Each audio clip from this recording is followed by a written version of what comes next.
Hi friends, आज आपण करणार आहोत गणपती बाप्पाच्या आवडीचे मोदक।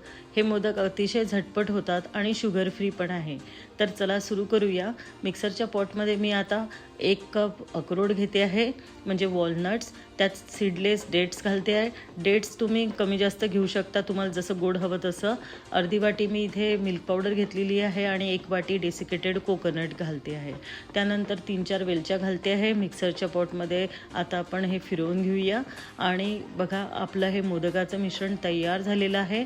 आत्ताच आपण बघत असाल तर छान असा गोळा तयार होतो आहे।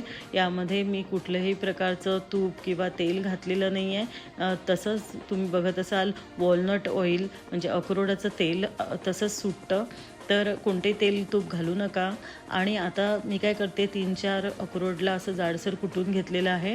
हा मोदकाचा साचा मी वापरणार आहे आणि यामध्ये आता मी हे जाडसर कुटलेले अक्रोडचे जे तुकडे आहे पहिले घालून घेते आहे। खूप छान असं मोदकाला क्रंचीनेस येतो आणि मोदक आपला छान पण दिसतो याने।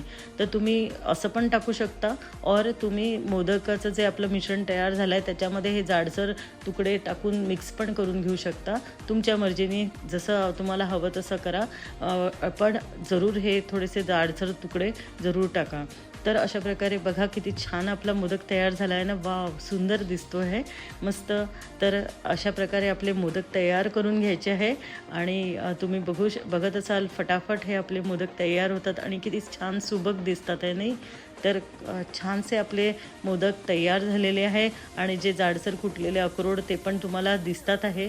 तर छान पटापट आपले मोदक तयार झालेले आहे। जरूर करा, शुगर फ्री आहे। इथे मी एक सांगते की मिल्क पावडर जरूर वापरा, कारण अक्रोड आपले खूप उग्र असतात, तर मिल्क पावडरने छान टेस्ट येते आणि उग्रपणा जातो। तर करून पहा। बाय।